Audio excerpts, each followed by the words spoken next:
Hello everyone. So in this video, we'll be learning about one of the most interactive tools of Excel, which is a macro. A macro is a record and playback tool of Excel, which simply records our steps on Excel and then replays it as many times as we want. So it saves our time as they automate the repetitive tasks that we have to carry out in an Excel workbook. Now to begin with macro, first we need to initialize the developer tab on our Excel workbook. To do this, go to the File tab, then go to the Options option over here, then go to the Customize ribbon option in the Excel Options tab, and then check on Developer, and then select OK. As you can see, a new tab has been added to your workbook, which is named as Developer. Now, the Developer tab helps us to record macro. There are two methods of recording a macro. Method one is Visual Basic, which is like a coding editor where we can write our code, which will be executed as many times as we want by Excel. And the other method is recording a macro. So when we go for the recording a macro option, we have to execute the task real time, and the Excel will record those steps and execute the same steps again in the other worksheet or other workbook as the case may be. Recording a macros option is for those who are not well versed with the Visual Basic programming. In this video, we'll be covering the recording the macro option, which is the simplest form of recording a macro. As you can see, my data set has many blank cells. Similarly, in dataset 2 sheet also, there are various blank cells. Now my agenda is to highlight these blank cells a specific color so that it is easily understandable. Now there are various ways of highlighting the blank cells. But since I have to repeat this task in all the other sheets also in my workbook, therefore I will be creating a macro which makes it easier for me to carry out the same task again. Now to do this, I'll go to the record macro option. I'll give a name to my macro. So say it's highlight blanks, and then give a shortcut key to it. Now it is recommended to use such shortcut keys which are not predetermined or predefined with another functionality. For example, Control and S is used to save our workbook, or Control and F is used to find data in our workbook or worksheet. So it is recommended not to use such keys, as macro will override the primary functionality of these keys. Therefore, use unique and separate keys. In the present case, I'm using Q.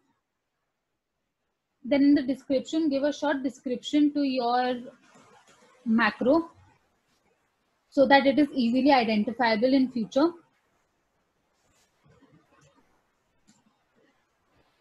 Once I press on OK, the process of recording a macro will begin. So whatever steps I execute will be re-executed the next time I play the macro. Therefore, please be careful while using any functionality. Now I am selecting OK. I will use the Go to Special option to highlight all the blanks in one go. Therefore, I'm using the F5 key on my keyboard. I'm using the special option over here. Then I'm selecting all the blanks using this option, and then I'll select on OK. As you can see, all the blanks on my data set has been highlighted. I'll go to the Home tab and I'll give it a unique color. So say I'm giving it yellow, and then I'll stop the macro. So I'll come back to the Developer tab and select the Stop Recording option. And my macro has been successfully recorded. Now let's try executing the same thing in dataset 2 sheet. So I'm switching over to dataset 2 sheet. My shortcut key was Control Q. So I'm pressing Control Q on my keyboard.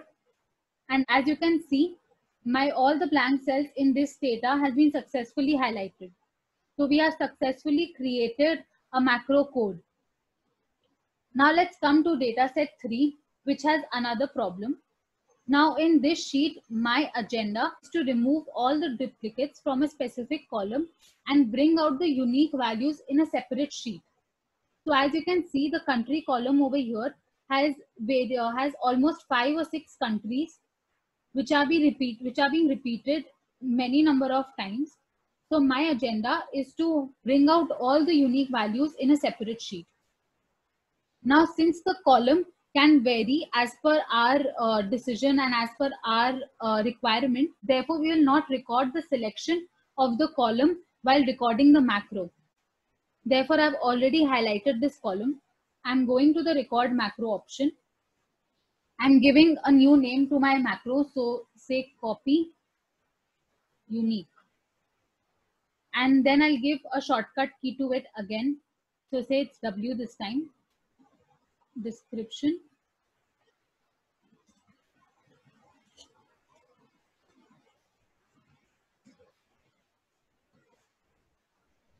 Once I press on OK, again, the process of recording of macro will begin. So one needs to be very careful about this.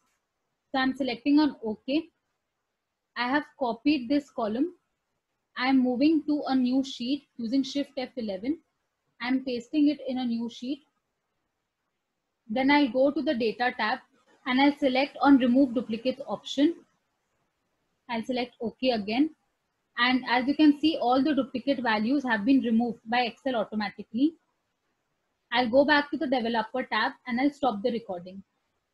Again, our macro has been successfully recorded. Let's recheck. So I'm coming back to dataset 3.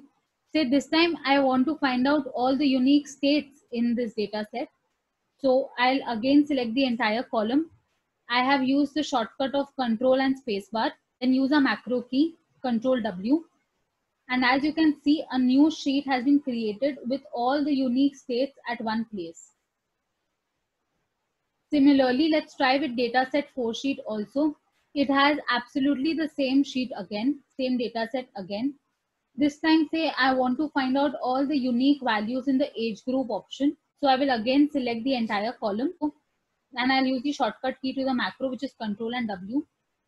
And as you can see, all the unique data has been brought out into a new worksheet. So this way macro tremendously helps us to reduce the repetitive tasks and make our working on Excel much easier. Another important thing that one needs to keep in mind while making a macro is that after creating a macro, you need to save this Excel workbook as a macro enabled workbook. So to do this, go to File, Save As, select the location of the place of your choice and give it a name as per your wish. But remember to change this to Excel macro enabled workbook. So in Save As type, change it to Excel macro enabled workbook and then select Save. This is how you create macros in Excel. Hope you like the video. Please like, share and subscribe to our channel for more such new content. Thank you for watching.